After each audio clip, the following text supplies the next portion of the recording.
So I was sitting here watching TV last night, and my phone beeped, and I looked at my phone, and said software updates available. So I jumped up, ran to the garage, never did that before, and installed the update. Hey, I got V9. Gonna hit. I think you tap this a few times. And it is starting the update. Hallelujah. Finally got it. So excited. Hey, V9 just got finished installing. This is the release notes. We've got the combining auto steer and auto lane change. Blind spot warning. Can't wait to try that. Dash cam. Being able to record. Mobile apps new features. The application launcher, calendar integration, energy app, web browser. Really excited about the web browser. Status bars change, climate controls completely new, and navigation enhancements. Did a whole video on all this. Traffic view, media player enhancements. Seatbelt card, obstacle. Look at all of this and the Atari games. Hey everyone, just got V9. I'm going to do my first test drive with it and show you all the new features, primarily the navigation and the display of cars around the vehicle. So here we go. So I'm dying to see this area, how it has changed in V9. Let's see how it identifies cars, trucks, and different vehicles. The lines are much more narrow, substantially more narrow. Let's try autopilot here. Really big difference in how narrow the lines are. There's a car coming up behind me, and let's see if it shows up. There it goes. My first new car identification. Jumps around a little, and it didn't show up until the car got real close. Let's see if they show up. Yeah, there they go, and it identifies this car as a truck. Interesting. Look at all the cars behind me. It's a little confused there. So I have a truck to my left and a car behind me. And that's what's really there. Okay, I got another car coming up on my left. Yeah, there's the, wouldn't allow me to make that turn. And it did go to turn after the car passed. That was pretty cool. Another car coming up from behind. He is in my blind spot. Wouldn't turn after the car passes and then turns. Very cool. Much brighter here, and the lines are thinner. Very interesting how much thinner they are. Now I got a car coming up on my right. Let's see if it's in my blind spot. Yep. So both sides, and then it turns. Very nice. Let's check out the car identification. I've got a light truck. Yeah, see how it identified that a little different than a car. It's a light truck, and now a van. Two vans are coming past.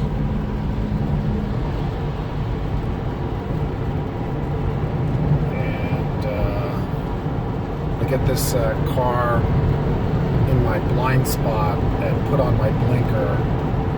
So I've got them. Oh no, that's good. So the blind spot indicator, red line, shows even if I'm not in autopilot. Got some merge traffic here. I'm curious how that shows up. Not picking up, yeah, just picked up that car that's going to merge in front of me.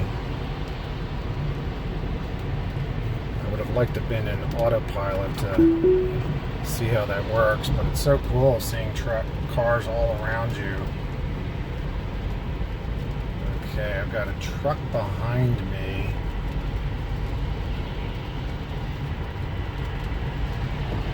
It's a SUV was identified as a larger truck. Yeah, the SUVs are identified as larger trucks.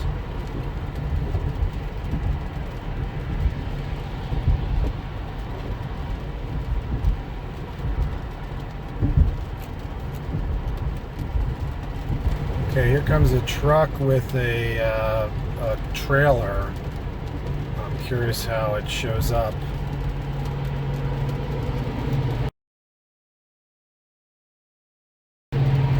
It showed up as two cars there for a minute. That was interesting. I thought it was two different vehicles, and then I put it together. Okay, I got a big truck on the right here. Not a real huge truck, but definitely bigger than most. Showing up that way.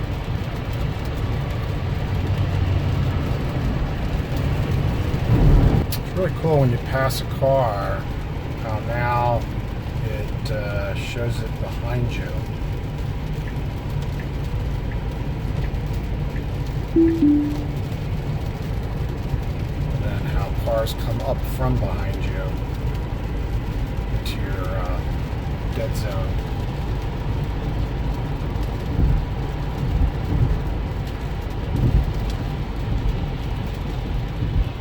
So I drove around my neighborhood to see if it would pick up people, and here it is. Watch.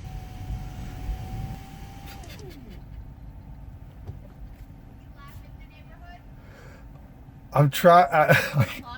No, I got this new software. It's supposed to be able to identify pedestrians. Oh, did it identify me? Oh yeah, there you are. You're my first pedestrian. Oh, cool. Is there a picture of a dog? No. But there's a picture of a person. That's so cool. So fun. So what is that? Is it like a GPS? No, Tesla's new thing is that it can identify people that might be walking in front of you. You see the little person? Yeah, no, I see it. So I guess is that like, I mean, obviously it's not a self-driving, but it's kind of on the way to that type of software. Right. It just downloaded last night, so I'm experimenting with it. You're my first person. Kenny walked that way. See you that's around. awesome. Take care. To use Tesla's new dashcam capability, you need to create a Tesla Cam folder on your USB drive and then plug it in. So install the USB drive, and you get this little icon on your screen, and I believe it just automatically starts recording, and then you can press that icon to get the last 10 minutes sent to a file.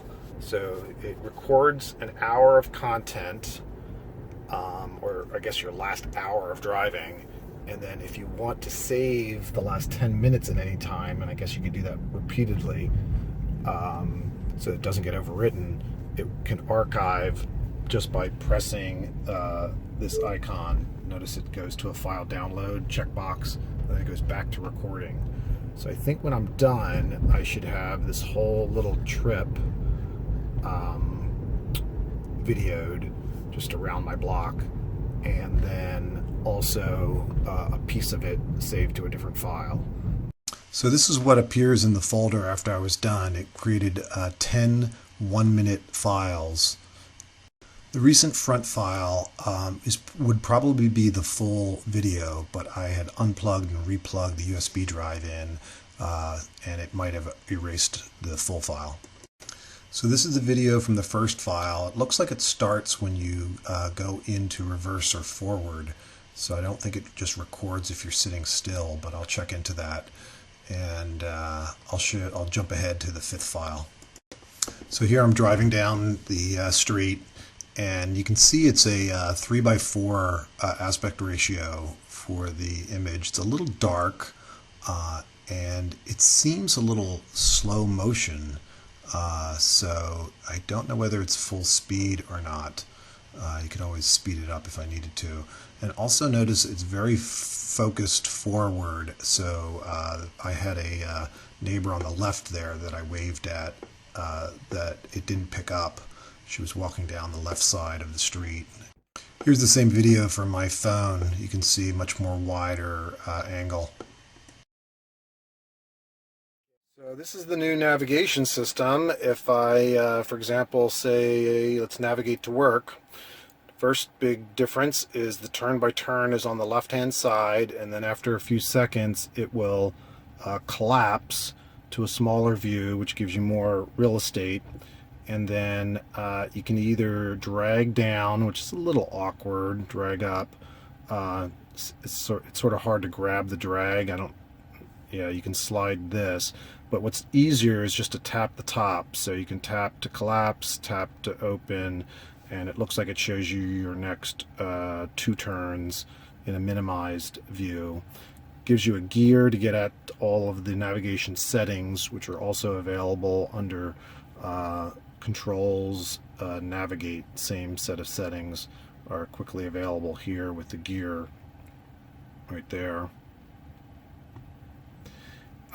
The controls are been moved from the left to the right. Now, the one thing I don't like being moved over to the right is your view. You have 3 views. You have your drive view, trip view, and a north view. And a lot of times what happens, you normally in drive view, you might touch the screen or zoom in or zoom out, and then as you drive, once you touch or zoom in, zoom out, the navigation stays, map stays in that position, so you quickly navigate off, and you have to tap this to come back into navigate mode.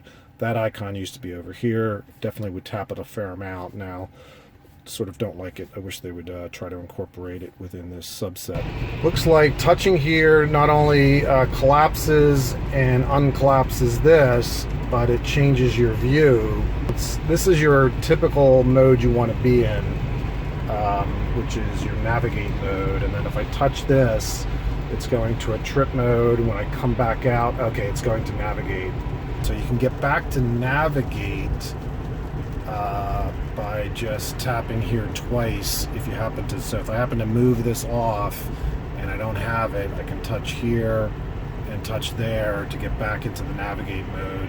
Alternatively, if I'm like over there, I can reach over and touch that. It's a little bit of a stretch. Under settings, one new thing is use HOV lanes, and that way if you are like you have 2 or 3, 2+ passengers, it would navigate you into the HOV lanes, and if you have it off, it won't navigate you into them.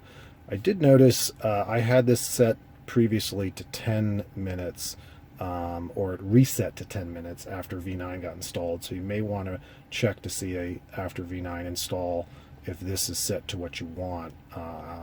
I thought I had it set to 5 minutes, and it can go down to 1 minute. I'm thinking 2 minutes might be nice to reroute if if it can find a better path. You can mute, unmute the voice. I usually keep that off because it interrupts music. The other big difference is they've gone to a yellow or orange color for light traffic, and then red and dark red for bad traffic. So if I zoom out, and they've gotten rid of all the green, so your screen used to be full of green, and now it's just showing traffic.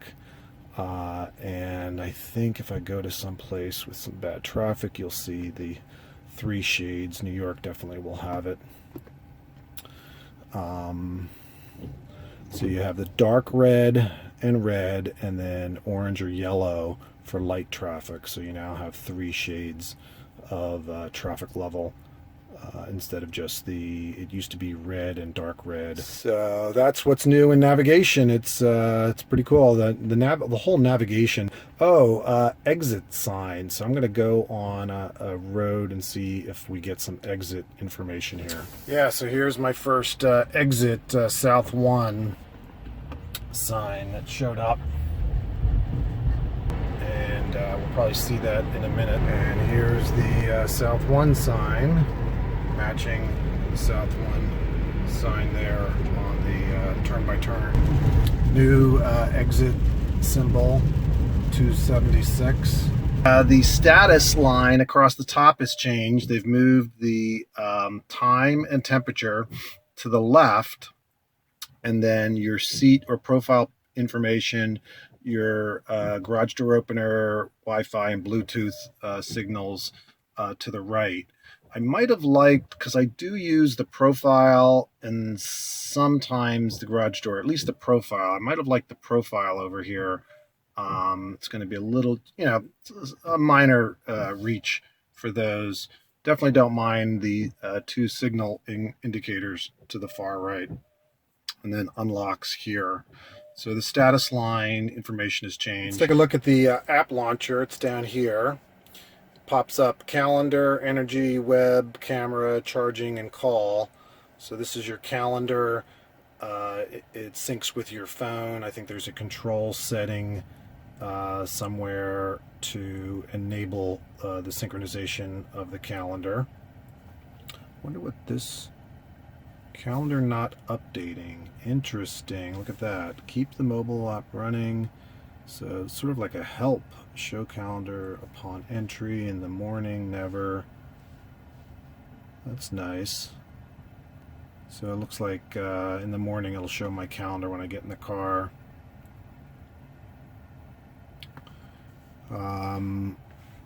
Energy. Tracks your energy. This is the Model SX energy, instant energy. And if you have a trip set up in your computer through navigation, you'd get trip information. So if I go to work and then go back into energy, it'll predict what your ending energy will be for the trip. Web, finally a web browser for Model 3 owners. And I was at my website, my YouTube channel last night, and so let's go to the home page of my YouTube channel, and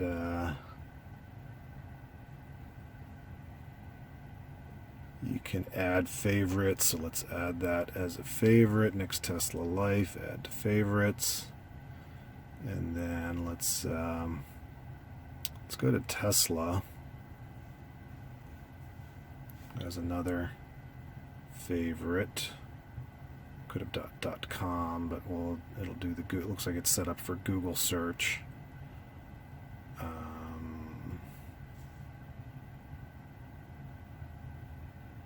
It's pretty fast. Set that as a favorite. And then I guess favorites now should list your favorite websites. Let's put in weather. That would be nice to have.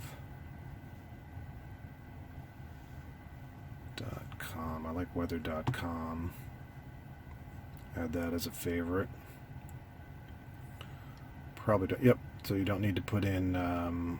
Let's see if it has cookies. So if I put in my 18966. It's a little non-responsive there for a second. Enter. Okay, good. And let's save that. And then let's try switching back and forth. Tesla. And then weather. Good. Nice. Doubt this would play, but let's be a good little test. There it is. Actually, yeah, wow. So let's see if it actually can play the radar. It's not super responsive. I should be on Wi-Fi. I think I am on Wi-Fi. Yep, I'm on my home Wi-Fi. Yeah, so it may not do animation. That might have been the one jump that I made. Oh no, look at that. It is. Just have to wait a while, I guess. So, got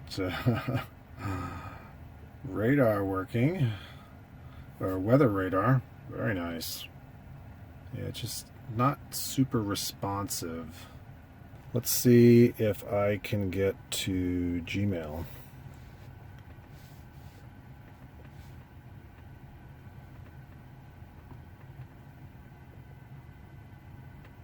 Yeah, cool. So this is interesting. I've gone to my Gmail account and it's saying that it's using the old HTML version because this browser doesn't support, I guess, more advanced, maybe HTML5 features. I wonder if there's a workaround for that. We can navigate to places. Let's see. Yep. So it sort of works. It's not ideal and it's pretty small, but you can zoom in clearly to see stuff more readable. So let's see what's next. The camera, it's your rear camera, can pop up. Yeah, someone showed in the S&X that you can actually have your music player on, and let's say if I go to camera, you can slide these two up and down a little bit more. But it doesn't look like it works in the Model 3. So if you have your music player, and if I have it to the next setting, we'll talk about the music player in a second, and then you bring up like the web browser, it takes over. But if you have your music player in the minimal setting, then the different apps, the web browser always takes over. But I did notice that the if I have my music low and I go to camera, it fits it in, leaving the music player there. Now let's try the music player in that setting and go to camera. Well, it leaves it behind, which is interesting.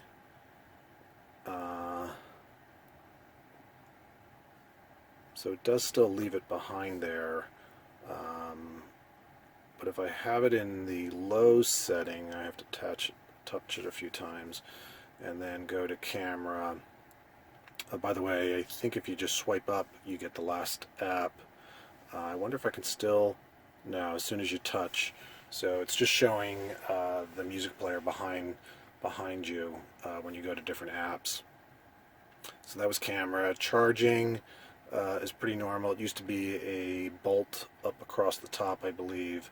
Now it's under app, so they move that. Lastly, your phone app icon for the phone there pops up your phone app, which used to be its own icon, but now you have to hit that.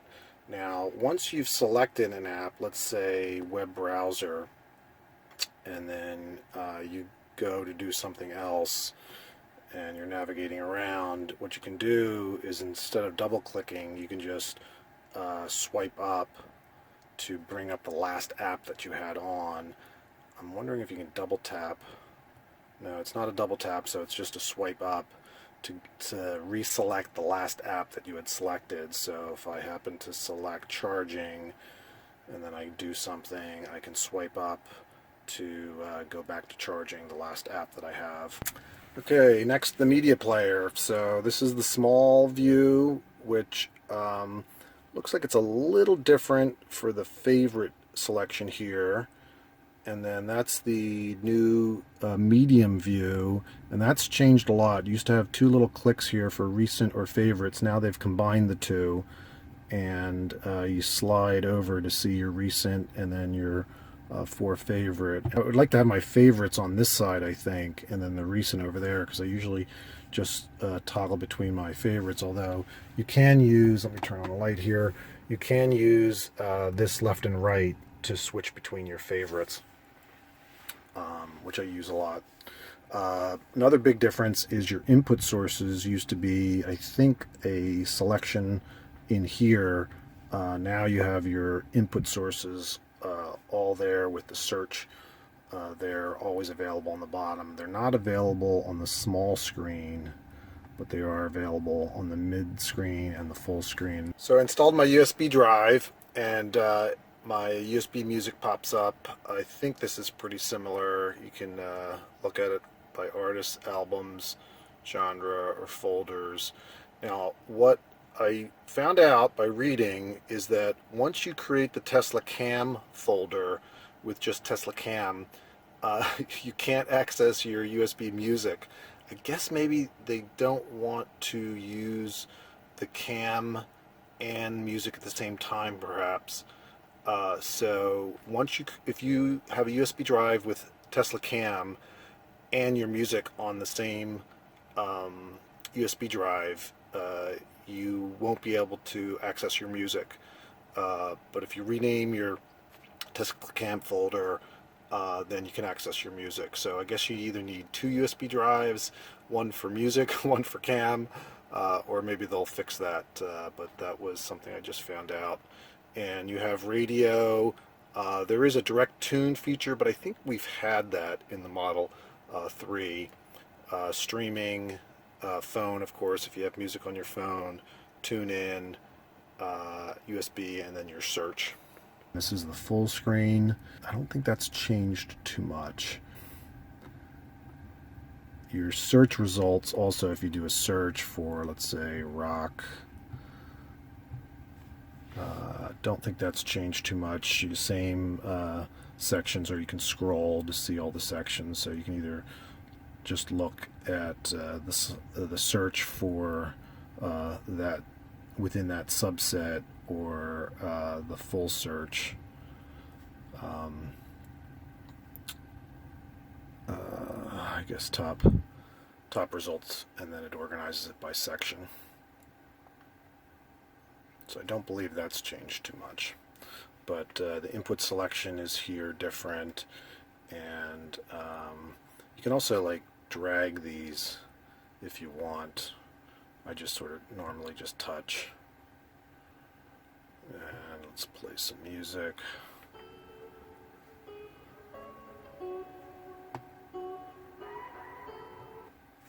The favorite was a heart here. It looks like they've replaced that with this star over there. But besides that, everything else looks the same. Yeah, the equalizer looks like the same. Balance. That's really cool. You can position where the music is graphically. That's been there. Oh, these are two new options. Explicit content. I guess that means on. And DJ commentary. I have no idea really what that is. Allow mobile control. I've got to find the mobile app that allows someone else to control the music. So that's the media player changes. Temperature controls have changed a lot. You can just touch here and slide left and right, more quickly adjusting the temperature instead of left and right clicks. You can just sweep right across the number. And then you can go to dual climate or sync climate that way, so they eliminate some space there. The fan controls the position of the fan, and look how radically different now the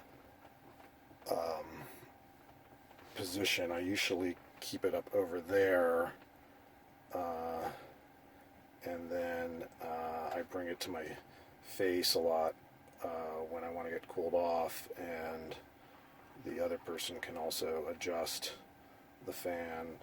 The rest of the controls are pretty much the same. Your heated seats are a little tricky to find, but you have this little seat, and that way you can control your rear seat. You still have your front seat heaters here, but your rear seat has to be controlled through there. So again, it would be fan, seat to get to the heated seat information. That's rear ventilation, recycled air, AC on, off, or just auto.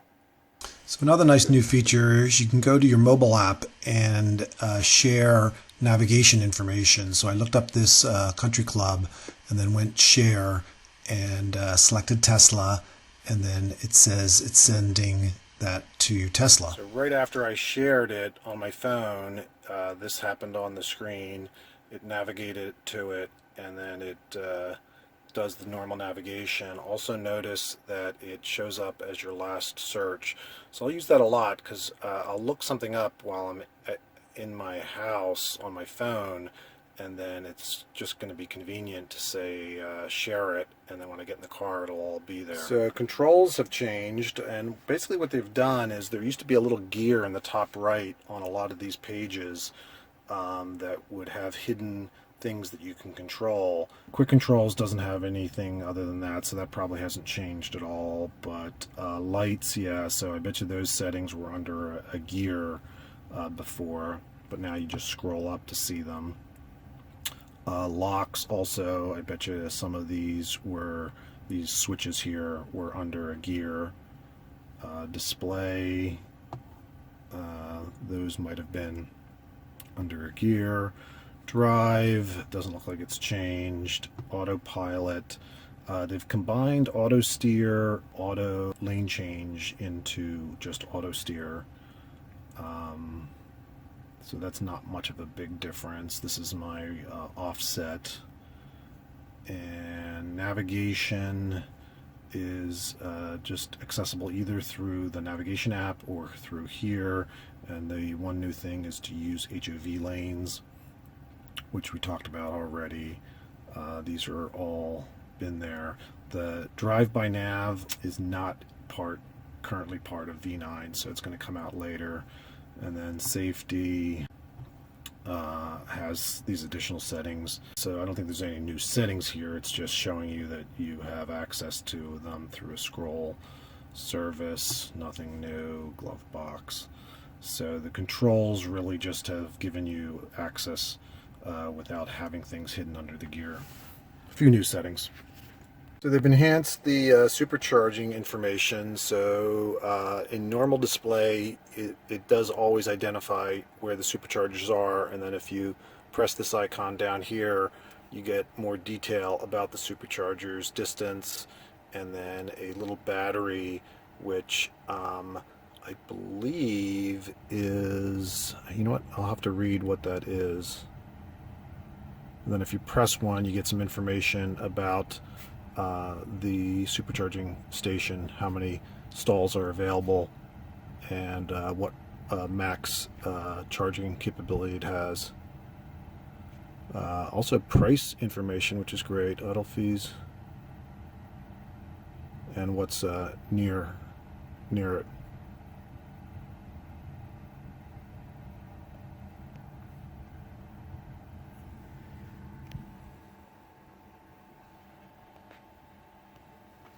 So let's check out the Atari games. You get a menu here of 4 games. So let's try Asteroids first. I used to play Asteroids all the time. I must have spent so many quarters on Asteroids. And Asteroids has frozen my screen, so we're going to do a restart. So I just restarted. You press these two buttons simultaneously, you do a screen restart. There we go, Asteroids. So we're going to hit start. And if you turn your steering wheel slightly, you rotate, and then this wheel up and down spins you. And pressing fires. I got to use 2 hands. I'm holding the phone. Oh, I just crashed. And so you can either use your wheel, turn your hand, the steering wheel, or you can use the roller. And then let me see if the left wheel does anything. Let's start over. Yeah, left wheel. Oh, and then the left wheel button is your thrust. And I bet you it can also fire. You can put it, this is so cool. And I wonder if you could use this too. Oh, look at that. You can jump. You can hyper... So you can use the buttons on the screen also, which is cool. I guess if a passenger wants to play. Let's try the other game. Lunar Lander. Missile Command. Boy, these bring back memories. Start. Now, the steering wheel does not control the position. Looks like you have to drag your position. And then you have 3 fire buttons. Or you can use this to get adjust your position. Steering wheel didn't do anything for Missile Command. And Centipede. God, I played all these games as a kid. I guess you have to be about my age. Start. Okay. Oh yeah, so your steering wheel controls the position. Oh, and then your mouse, your roller controls up and down. So left, right on the wheel.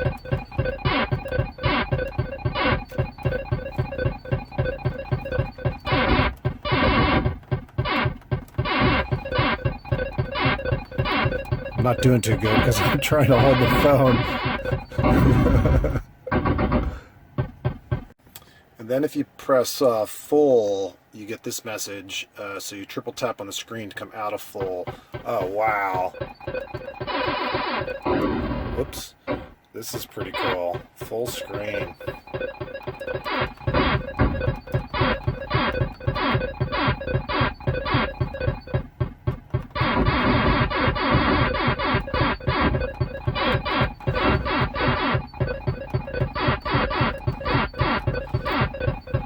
And then 1, 2, 3 pops out of full screen mode. Hey, thanks for watching. If you want to see some of my other Model 3 videos, they're here in the top right.